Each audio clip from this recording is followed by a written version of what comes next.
it's appropriate, Jesper, that you put the frame of like God into like, what is that joy? That's certainly when we have this expansive feeling of love, joy, pleasure.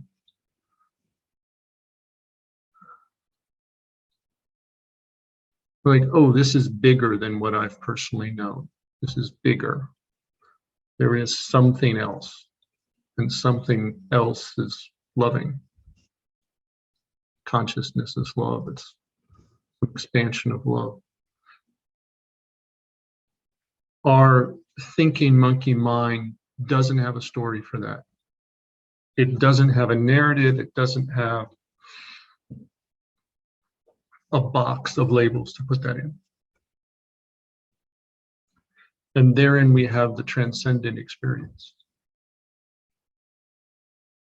That then the mind has to give a label for the ineffable. And so words like spiritual or God or the divine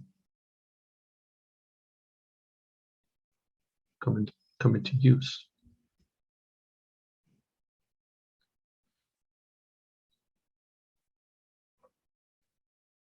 And part of the language is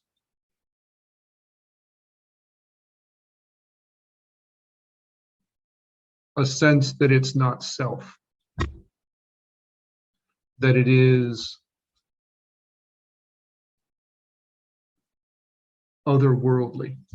It is something spiritual outside of us that we experienced. And therefore, it's outside of us. The language is like, oh, I experienced God. And what is that God image? It's like, this is something beyond me, the personal. But when it's happening, it feels like, I also feel like it's me at the same time. Like, I have this, it makes me laugh. Yes, when it's happening. When it's not happening, the narrative story of the mind structures it as if it's not us. And this is a problem with the story describing experience. Yes, when it's happening, we're like, it's very personal. It's actually the most personal and yet expansive thing there is. I mean, the idea of it personally, when all the barriers are down and your connection to everything is being felt, it's neither personal or impersonal. It's in those words don't apply. It's everything is one. And therein comes the peace and the trust and the faith in life and joy.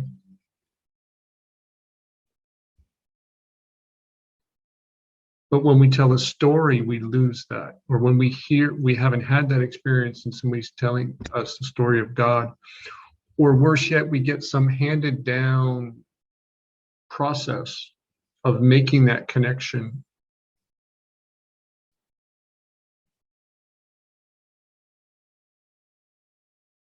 Via a story methodology, like we are actually made more distant. The example is prayer. When people pray, we'll talk about how the story breaks that connection with and distorts and has us chasing the wrong version because it has us chasing a character of God instead of God or an ineffable experience. Prayer has often been distorted because one, we pray in times that are difficult. Things are harsh, right? When things are harsh, we're fearful, we feel hopeless, we feel weak. So we're in a victim state of mind and praying to this outside powerful force. And in that prayer of not identifying, we're making ourselves smaller in our little bubble and feeling further away when we approach it with that mind. Okay, so oftentimes prayer, depending on how it's done, takes us further away. Worship in a prayer separates, like, oh, there is the divine, and here I am with a sense of unworthiness. That doesn't take us to joy. That doesn't take us, because if we get to joy, like you're feeling, Jasper, the little bubble of our world collapses and our consciousness moves out of our little bubble and spreads outward to an expanding consciousness. And we feel one with everything, and that's joyful.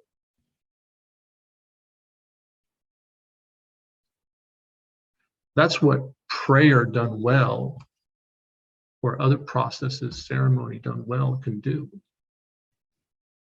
But prayer done poorly, prayer done with the mind or a victim mind, takes us away. The elements of prayer that bring us closer: awe, perceiving beauty, reverence. These are things that collapse the ego into humility.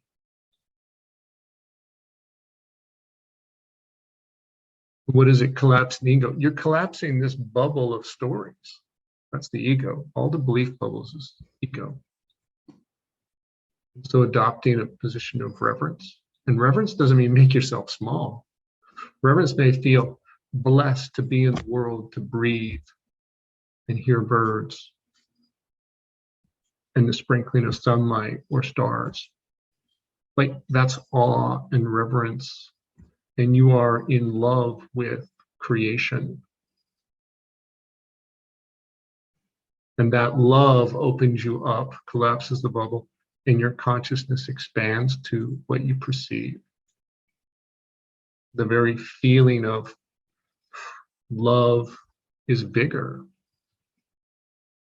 That brings you closer to that transcendent experience we'll call knowing God. And that transcendent experience, knowing God, you know it either in three ways. A, you know it because you feel it inside you. It's like, I feel the presence of God within me.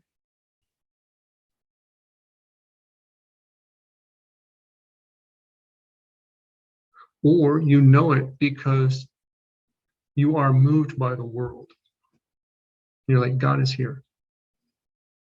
It's huge unconditional love. We're in the presence of it. Or you experience from a teacher, a guru, they say, do this devotional, and this is sometimes the devotional path. You put faith in the guru, you trust in the guru, you sacrifice your ego, you go into service to the guru. Why? So that you crash your ego bubble, get to humility, and you feel an open channel of love because you've put all your stories aside. This is the way of crushing all of that self-importance. And you can feel that love of the divine come through somebody who embodies it. And you're like, they introduced me to God. But now God is alive inside of me. That joy and love and reverence and awe feeling is alive inside of me.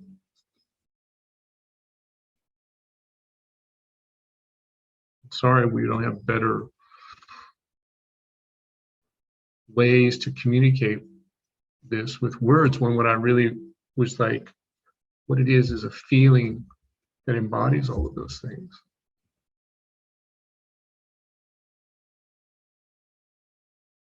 And so if your prayer takes you to that, yes.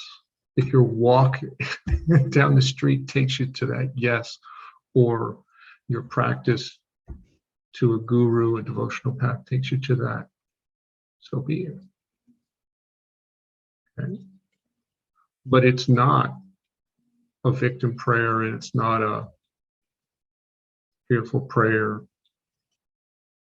It's a prayer that takes you to humility, which means collapses your ego and allows an expansion of your consciousness into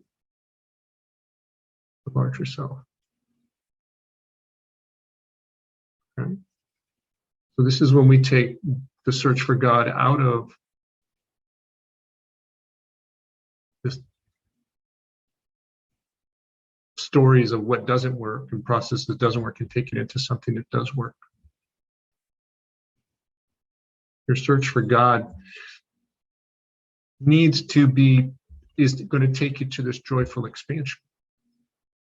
Oh, by the way, when you run in what happens on your way to this joyful expansion are the obstacles. The egos that say, no, you don't deserve it. Who do you think you are? Now you're so full of yourself. This is crazy. This sounds like a cult. All ideas laced with fear. Right? But this is what the ego says, no, get back in your bubble. Stay unworthy, distant, and separate. Okay? So this is the narrative stories you have to navigate and break and go, doing it anyways. Or it says, hey, your meditation isn't really working, you're thinking too much about this, you're distracted, you should just give up and quit. It tries to push you away from pushing against it.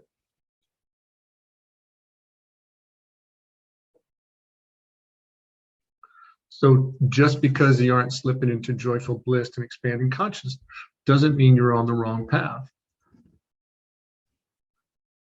Now, if you're traveling that path through the obstacle of like, oh, wow, I got a bunch of stories coming up, and you're laughing at it, like, of course you're coming up. Of course you're challenging me. Good job, ego. You've come to sit with me and push against me. Nice to see you again. You're traveling that path in a joyful way, and it's faster to get there. But if you're traveling that path and the stories of resistance come up and you go, oh my God, the stories are here again. When is it going to end? Oh my gosh, poor me. I just wish they would go away. Somebody, some power, God, please take these stories of my ego away. Now you're traveling backwards on your path. You're reinforcing separation. When you reinforce that story by saying it and believing it.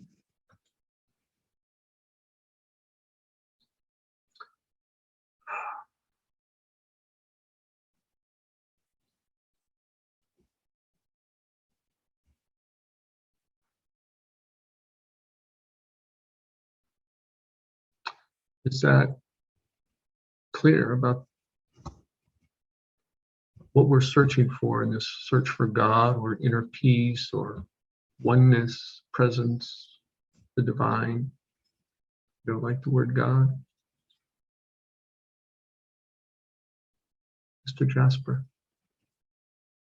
I feel like the word like transcendent experience was so misguiding for me for a long time, because it was somehow like, I don't know, I don't even know when I had this expectation that somehow like I was gonna leave my body and like, all sorts of crazy things were gonna happen. What, like that, it's just so confusing if I don't know. Yeah, and we'll be walking on water and we'll get wings. And no, it's none of those things, but it's all of those things. It could be a little thing.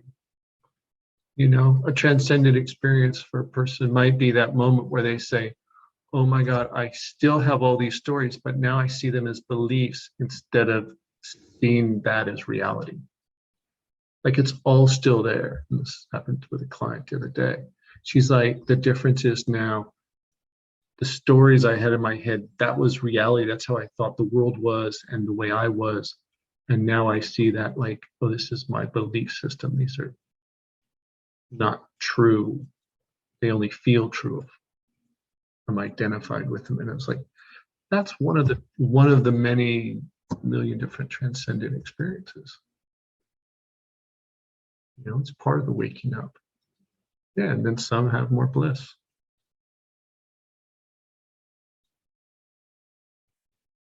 Yeah, good. The mind will take that, any language, and distort it into something else to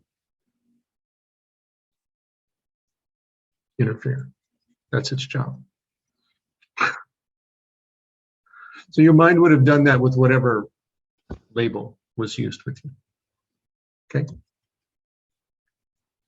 To make it seem that you are farther away from it.